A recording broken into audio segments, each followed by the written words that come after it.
so these are your split squat pulses.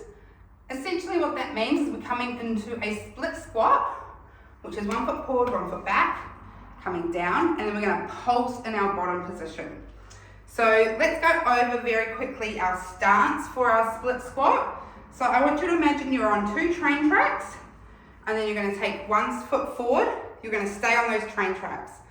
A lot of people try and step that foot too far across, and then we sort of wobble, or too far out, and then we sort of have this kind of weird hip structure thing going on where we don't know where the hips are, right?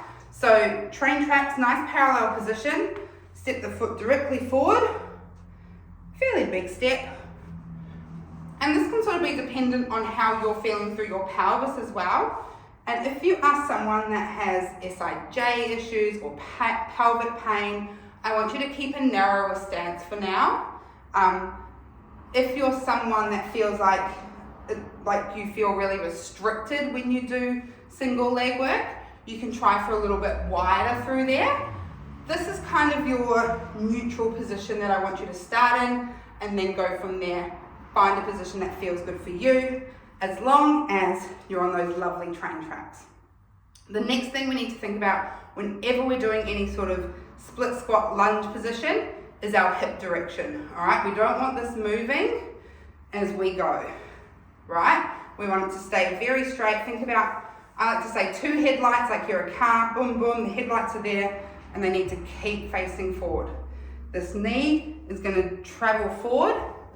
Don't worry about it going over the toes, okay? I know some people have sort of said you need to keep the knee over the ankle when you're doing squats or split squats or anything like that.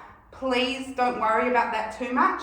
I'm more concerned about the knee drifting forward rather than dropping in or out. So my concern for you are hips forward, knees drifting forward. So I always say sort of over the second toe, yeah?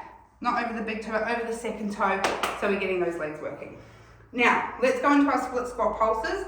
I want you to start with a bar or a chair or a wall with support. So you can set yourself up in that split squat, and then using what you've got, lower yourself down as low as you can. If you can hover that knee off the ground, that's fantastic, and that's where we want to go to. If that doesn't feel great though, find that position that does, right? Hold it there. And then what we're going to do is whatever it says in your program, you're going to pulse. So it might be 10 pulses. Pulse in that bottom position and then push back up again. Now, in terms of where our weight should be in our feet and our legs, I always say 60-40 for lunges. 60% in the front, 40% in the back. With our pulses, it's going to be even a little bit more through the front leg, okay? So we're going to come down, and I want you to really feel yourself pushing through that front foot. So even really thinking about the weight going through the instep, through that part of the foot, yeah? So it's not a heel, it's not the toes, it's really through the middle of the foot. Push, push, push, push, push.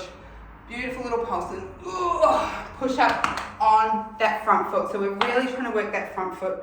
That back leg is there to help stabilize and help us out, but we're really trying to work the front foot.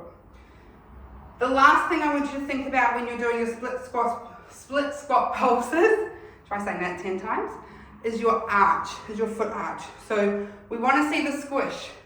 We want to see it squish down as we're doing our pulse. It's not going to release completely, and then as we come up, I want to see the arch come up completely.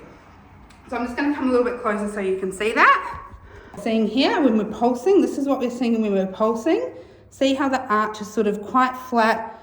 There is a little bit coming up and down, but not a lot. And then as we recover, it comes up to our full arch. Coming down, and I'm not dropping in, it's just the arch is coming down on the floor, pulsing, and then we come up and it recovers. Those are your split squat pulses.